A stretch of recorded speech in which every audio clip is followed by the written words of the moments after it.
I thought it's easier to go back to something you know when you want to work than to start with something new. My dad sort of presented me with three choices that I could qualify to be. He said you can be a doctor, an engineer, or a lawyer. For me, as a foreign student, my dad was paying foreign fees. It's a lot of financial investment, time investment. So yeah, I think you think, I've invested all this time and money, and do I want to just throw it? Welcome to the Growth Uncensored podcast, where we pull back the curtain on entrepreneurship, exploring the messy, honest, behind the scenes stories of growing a business and growing as a person. I'm your host, Sheila Krabenborg, and I'm here to hold space for your growth. My guest today is Rawia Liverpool, behavioral change coach, counselor, and founder of Recipes for Change. Before building a practice rooted in emotional well being, Rawia spent years in pharmacy in a world of formulas, structure, and certainty. But somewhere along the way, she realized that the kind of transformation she was most drawn to wasn't happening in the lab. It was happening in people, in their minds, their stories, and their inner conversations. That realization changed everything. It led her to retrain in transactional analysis and NLP, and eventually to create Recipes for Change, a space where she helps people navigate anxiety, identity, self worth, and belonging. In this episode, she will share how her multicultural upbringing, personal healing, and late career reinvention shaped the work she does today, and what it really looks like to build a business from self awareness rather than strategy. Rawia, welcome to Growth Uncensored. I'm so honored that you agreed to share your story in our podcast. You have such a rich story. You've lived across several countries: Ghana, Lebanon, Oman, the UK, I think. Yes. Yep. Now the Netherlands. Yes, of course, now the Netherlands, where we met at a buzz networking event in The Hague. Thank you, Julie. Yeah, and you were the speaker at that time, Yes. too. Yeah, no, it was lovely to meet you then. And Yeah. thank you for having me as a guest here, Sheila. Let's start from the beginning, Rawia. Mm-hmm. You started your career in pharmacy. Yes, that's right. Yes. It's a I was, field that's all about precision, structure, and yeah. helping people in a different way, in a very practical way. Actually, as a child, this is what's interesting is as a child, I always knew that I wanted to help others somehow, Mm. others to feel better. And maybe that was connected indirectly to my own experience, but I wasn't aware. I just knew I wanted people to feel better. And when my dad sort of presented me with three choices that I could qualify to be, he said, you can be a doctor, an engineer, or a lawyer. These were my choices. And in that time, that was what was seen as respected and a good profession. So lawyer, no, didn't appeal to me. Engineer, no. Doctor, I thought, doctor, you help people. That sounds like me. So I set out to actually do medicine and become a doctor.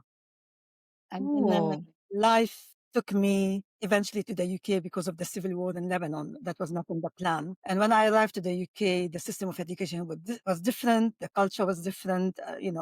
All kinds of things that you had to sort of face and adapt to. I still was on the path that, okay, I wanted to do medicine, but I was a foreign student. A limited number of seats normally are offered at university for foreign students. It was a very popular study, so not very competitive. And I wasn't prepared for the system of interviewing and how to enter university. So I didn't actually excel as Mm. expected. And also another thing happened personally is my cousin with whom I grew up with died unexpectedly when we were 17. Oh. So my whole idea of taking care of someone as a doctor, and if they were to die, how would I feel emotionally? So everything around becoming a doctor changed also for me on an emotional level. Yeah. So I started doubting whether that's what I wanted to do. And because I had invested in the subjects relating to medicine, my dad said, how about doing pharmacy? It's really connected. It's the same subjects. Mm-hmm.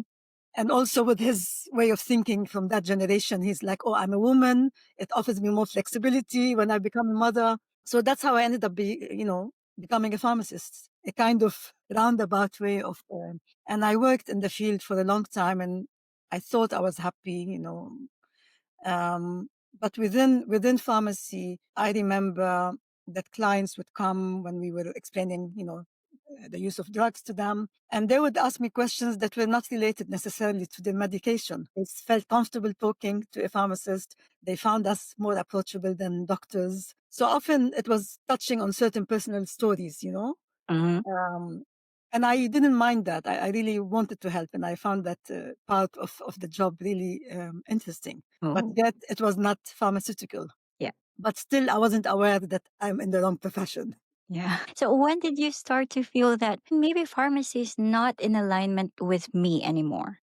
We started moving around. I got married to my ex-husband who was working for Shell, and the position was, to relocate every few years. And naively, I thought that, being a pharmacist, you can work everywhere. The first move was to the Netherlands about 32 years ago.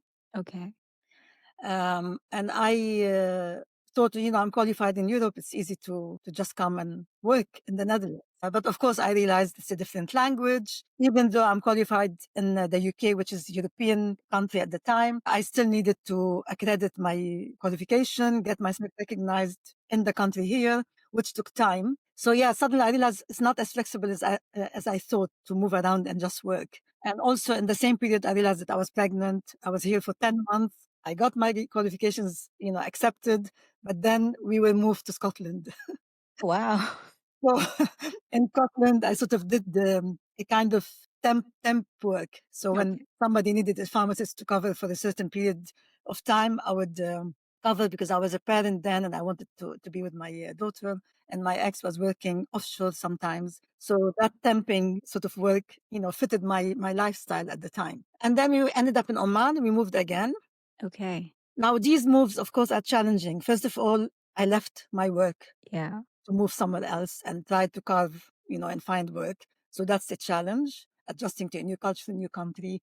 I became a mother. That's another challenge, parenthood. And then we were moving countries. That's another Yeah. challenge. Yeah. Marriage is also a challenge. Yeah. But I never stopped to address these things. I always like, get on with it, get on with it. That sort of and eventually, I think in Oman, after the birth of my second daughter, there was a personal crisis in my life and it was too much. So I felt really that I was sinking into depression and wasn't functioning well, and I really Yeah. wanted to be present for my daughters. So I went to the GP and I said, I need help. I really want to be able to get up and, be there for my children. And I'm very depressed and you need to help me. And that's how I came sort of face to face with mental health. Mm.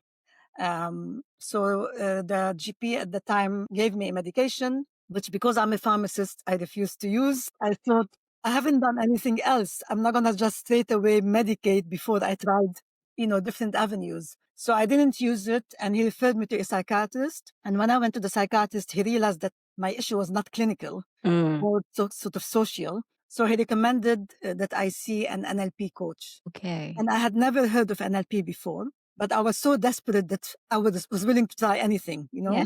So I went to see this NLP coach, and that's how I came across NLP. Mm. And I remember, like, after a few sessions, I was changing. My perspective on the world was changing. And I thought, this is interesting.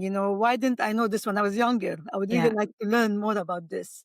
They don't teach you at school. No, they don't teach you at school. So that's how when we were moved to the Netherlands 75 years ago, I decided I wanted to study NLP, and I embarked on this for my own personal development. I didn't think I would be working. Mm. With it. And when I came here and I wanted to work, I thought the easiest thing to do is to go back to what I know, which is pharmacy. So although I was developing myself in NLP, I didn't think I would work with it. Yeah. But the idea of like, this is interesting already started. But I thought it's easier to go back to something when you want to work than to start with something new. So the seed to change profession already was there, but I still was looking for pharmacy work to navigate from that into something else. Yeah. So I started working as a pharmacist. I eventually found work part-time with the Hague International Health Center. Hmm. And then on the side, I was sort of doing this NLP. Okay. And then friends noticed the change in me. So they were saying, oh, this is interesting. Can you help me with this? Can you help me with that? And I thought, oh, I really love, Doing it. working with others and doing it. And why don't I turn it into a profession. And as I enjoyed this sort of coaching side to me, I started noticing less and less that pharmacy is not Mm, my passion. okay. So I thought, oh, why don't I actually leave pharmacy and start something new? Yeah. So it was quite a big step. Yeah, I think so. I think Um, some people have that problem. They go into, because we are all handed this blueprint by society of what success looks like, right? You yes. get a degree, get a job, get promoted, get Mhm. the corner office, and Yeah. that's success. Yeah. And so it's difficult for them to let go of a job that they've been doing for so long. I call it the golden handcuffs. They're handcuffed to their desk because it's something that's secure, Yeah. basically. You So also invested in it. Like, yeah. for me as a foreign student, my dad was paying foreign fees. It's a lot of financial investment, Mm, time investment. So yeah, I think you think, I've invested all this time and money, and do I want to just throw it away? Am I yeah. doing the right thing? And when you start on your own, you have no idea. Working for Mm, yourself, I mean, really, when I look back, I was naive. Maybe I'm still also naive. I think I'm driven by my passion okay. rather than practicalities of me succeeding financially, or like what fires me up is making a difference even for one person. Yeah. But I wouldn't say financially, wow, Mm, I broke through. So sometimes, yeah, it is quite a big step. And I yeah. do really remember the day I was going to have a car, that sort of chamber of commerce in English, to register my business. I was literally Sheila trembling Oh, and asking myself, am I doing the right thing?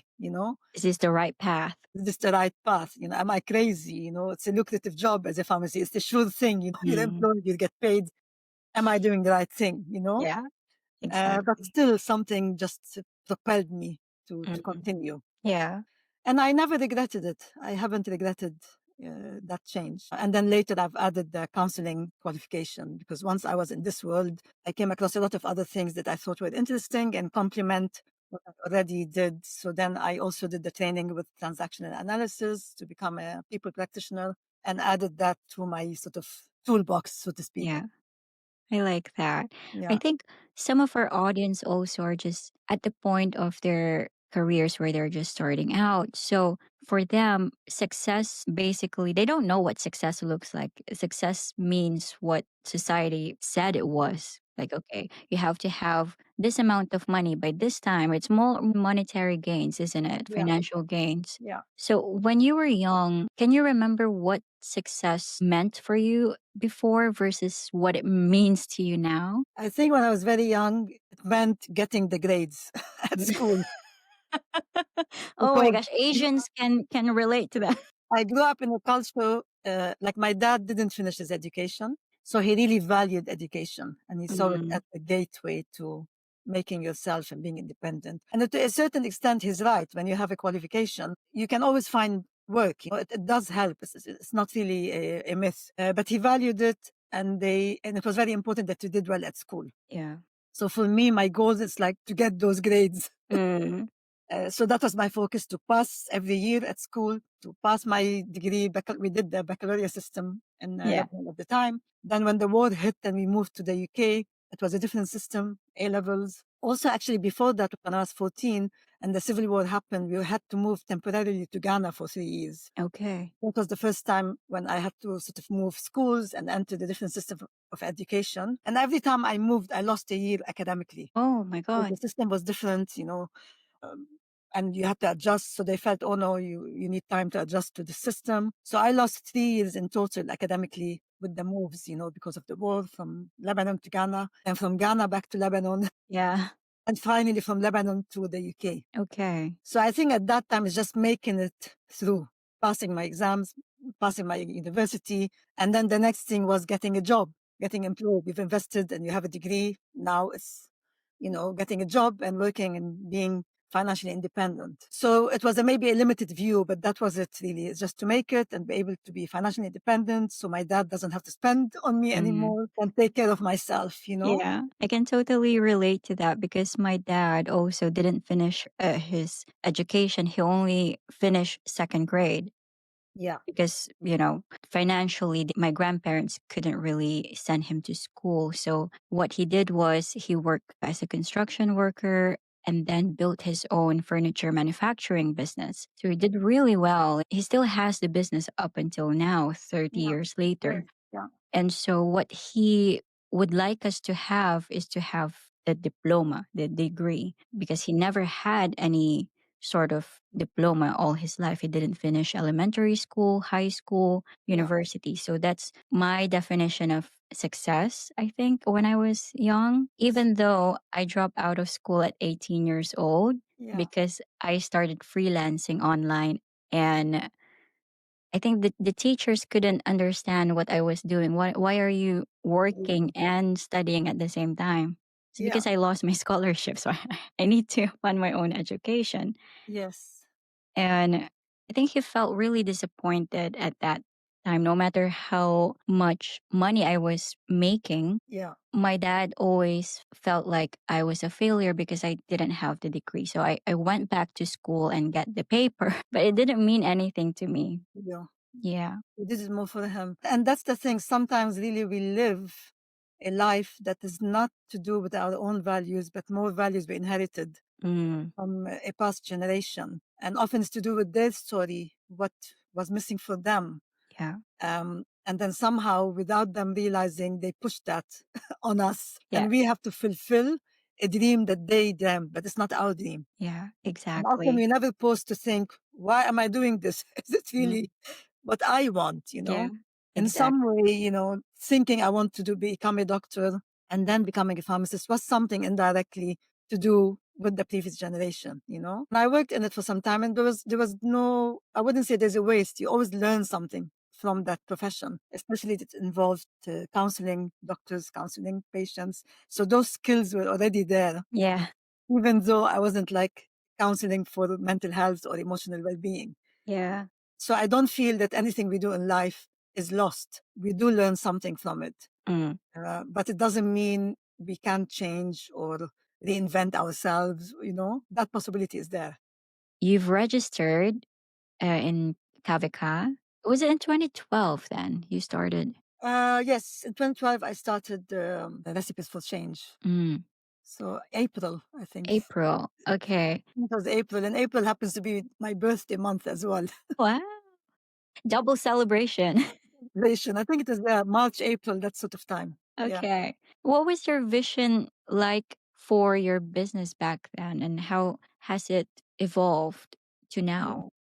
At that time, I thought that my clients would be women like me at the time who, because of their spouse's career, ended up leaving their own career, moving around, and somehow losing their sense of self and identity and self-development, and wanted to get back because that was like a bit what happened to me. I sort of followed, lost track, reinvented myself, didn't know what I wanted to do, and then got back somehow on track.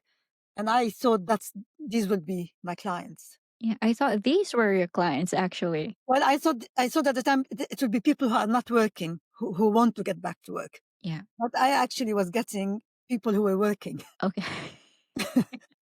So people who were working, having struggled with certain issues at work, maybe with the Mhm. boss, maybe with colleagues, all Maybe wanted internally as well. internally. I mean, like I said, they always come with an external issue, and then you look at it. So that was the first things that I was getting, not the clients I thought I would get Yeah. at the time. And then as I studied the transactional analysis and qualified as a counselor, also that the audience changed, Mm. because it also brings change for you because when you qualify in these psychological approaches, you have to also undergo therapy yourself as part of the qualification because I can support somebody else if I'm already struggling with things myself, Mm. and then I can entangle them with my own story because I haven't resolved my own issues. Yeah. So it's very important that you do therapy. So of course, therapy also changes you because you resolve trauma. So I also changed and grew and became somehow a changed person. And I noticed that I started talking about certain things that I didn't talk about before. Like I never talked in the past about the racism and discrimination I faced. I didn't talk about being multicultural, being mixed heritage. So as I shared about these challenges, I also attracted a different kind of audience. So then I was getting younger people who came from mixed backgrounds, who also struggled with their identity and with belonging. And they saw themselves or parts of themselves in my story. So that's also something I didn't expect. I'm not a trauma qualified counselor, but I'm trauma informed Okay. because of having worked with my own trauma and resolving it. And also I realized that almost always when I work with a client, there is an element of trauma in their past. And trauma doesn't have to be a big thing. Sometimes it's a small thing, but it has impacted us so powerfully that it affects our life. So I realized that whether I choose to or not, there is an element of trauma resolution in my work. Okay. So I try to also educate myself more in that realm because I feel if it's coming to me and people feel comfortable to open up about these stories, then I Mhm. want to be able to support them better. So I try Yes. to also see where there is a gap, where am I lacking, and add to that. So I work with the majority is women, but I also do work with men. Okay. The age group is anything from 23 to 63. Okay. So it's an age range. And often I am always told, oh, you need to focus like when you market or talk about yourself, you need to focus. Your Yes, ideal target market. yes. But I find it difficult to do that because I get such a range Yeah. of clients that I think, what shall I do? Is it 25? But I do see 60, 65. Is it women? But I also see men. Yeah. Is it only about anxiety? But I actually work with identity and belonging Mm. and other issues. So I find that difficult to narrow down. When you started in 2012, imagine 2012, Facebook is already up, I think. No, that's interesting. Social media was not big then. I Okay. did not have an Instagram account. Let me There think. were no ads yet, There whatever. were Or no ads. There was no Facebook pages at the time. I did have a Facebook, but it was like a social thing. yeah, it was a And social I don't thing. think LinkedIn existed either then. Okay. Yeah, I think I so. believe it didn't exist. So I had a website and I used to go to network events and things like that to get known. And word of mouth was our Mm. clients. And then something happened also in my personal life, that demanded my attention as a mom. So I devoted more time to my daughters. Also, my Yeah. relationship was my marriage was going through a crisis. Mm. So I, of course, it took away my attention from my work. Yeah. Things quietened down. And then I thought it's okay. My time is needed for my personal life, Yes. I'll get back to it and rebuild it Yeah. when I'm ready. Yeah. So when I did come back to rebuild it, trying to remember what year that would have been. I don't know if it was like 2015. I can't remember. That's okay. Some time passed and I came back. And by the time I came back, social media had exploded with Instagram, LinkedIn, with all that. And I thought, oh my God, I need to learn all this stuff. Yeah. Because now marketing and, it's a different story. The change was drastic too, wasn't it? It was not gradual, and all of a sudden, I everybody learned, was on Facebook. yeah, I learned how to do Instagram, how to do LinkedIn, created a Facebook page. It was all new. And I thought, oh my God, I'm a dinosaur. I don't know how to started blogging. I didn't blog before. Oh I my God, learned how to yeah. blog. And it was, I loved the creativity behind it. It was a challenge, but I also enjoyed the creative element of it. Mhm.